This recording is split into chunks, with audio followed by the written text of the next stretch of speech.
बारामती या शहराची खरी ओळख पवारांमुळेच. पवारांनी पुणे जिल्ह्यातली बारामती सुजलाम सुफलाम बनवली. मात्र आता काही बारामतीकरांनी सोशल मीडियाद्वारे एक पत्र खुद्द पवार कुटुंबियांना लिहित साद घातली आहे. बारामतीतल्या गुन्हेगारी आणि इतर समस्या पवारांच्या निदर्शनाला या पत्राद्वारे आणून देण्याचा प्रयत्न करण्यात आलाय. तर दादांच्या आकस्मिक निधनामुळे बारामती पोरकी झाली अशी व्यथा सुद्धा या पत्राद्वारे मांडण्यात आली आहे. बारामतीमध्ये गुन्हेगारी वाढतीये, नागरिकांच्या मनात असुरक्षिततेची भावना निर्माण होतीये असं सुद्धा या पत्रात नमूद करण्यात आलंय. काहीच दिवसांपूर्वी पवारांचा स्ट्रॉंगहोल्ड अशी ओळख असलेल्या चाकणमध्ये उद्योजकांनी समस्यांच्या विरोधामध्ये एल्गार पुकारला होता. आता बारामतीकरांनीही आपल्या व्यथा मांडल्यात.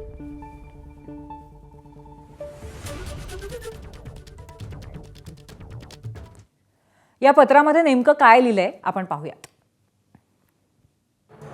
आदरणीय पवार साहेब, आदरणीय सुनेत्रा वहिनी, आदरणीय सुप्रियाताई, पार्थ दादा, जय दादा, योगेंद्र दादा, जरा बारामतीकडेही लक्ष द्या ही नम्र विनंती.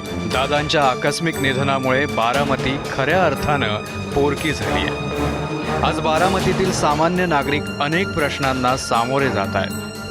नगर परिषदेचा कारभार अत्यंत असमाधानकारक पद्धतीनं सुरू असल्याची नागरिकांमध्ये भावना आहे. एखादा हुकुमशहा ज्या पद्धतीनं सत्ता चालवतो त्याच पद्धतीनं नगरपालिकेचा कारभार चालवला जात असल्याचं चित्र दिसतंय.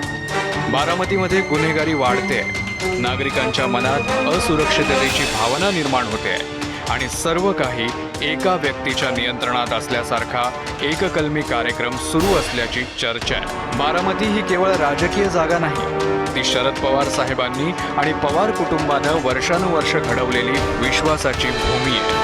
म्हणूनच पवार कुटुंबातील सर्व मान्यवरांना विनंती आहे की बारामतीतील सामान्य जनतेच्या समस्या, नगर परिषदेचा कारभार, वाढती गुन्हेगारी आणि प्रशासनातील मनमानी याकडे गांभीर्यानं लक्ष द्या.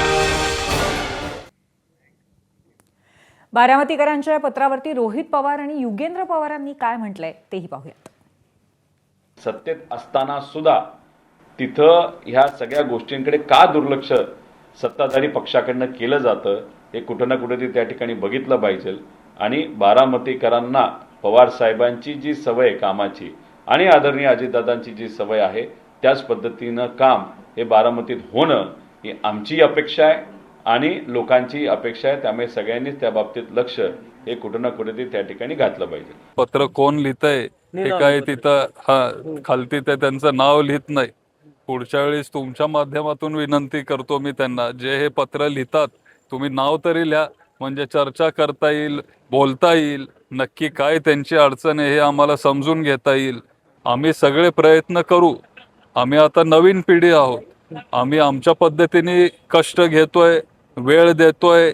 सत्ता नसून सुद्धा आम्हाला जे काही करता येईल ते आम्ही करण्याचा प्रयत्न करतोय. वाईट वाटलं, डोळ्यात पाणी पण आलं. एका माणसाच्या जाण्याने एका शहराचा किती त्रास होतो, त्या शहरातल्या लोकांना किती त्रास होतो हे त्याच्यावरनं दिसतं. माझं आव्हान असेल खास करून सुप्रियाताईंना की त्यांनी ह्याच्यात लक्ष घालावं आणि बारामतीकरांचे अश्रू त्याच पुसू शकतात याची मला खात्री आहे.